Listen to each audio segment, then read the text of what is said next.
Ikaze kuri Kari Real Estate. Umuranga nyawe utazagutenguha. Itegereze ubwo butaka.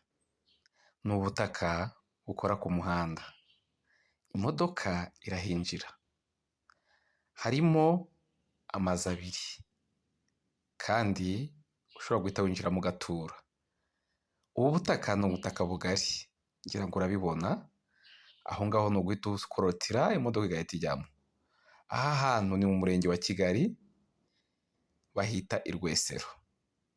Hari amashuri, hari amavuriro, n'ibindi bikorwa remezo nk'amazi n'umuriro.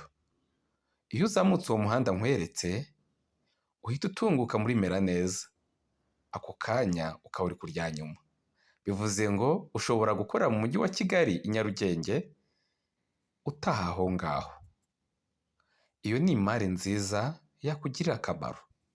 Aha hantu hakeneye amafaranga miliyoni 25 z'u Rwanda.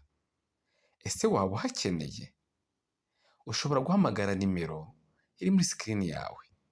Tukakugezayo, tukaguhuza na nyir'ubutaka. Turi abanyamwuga, duhamagare.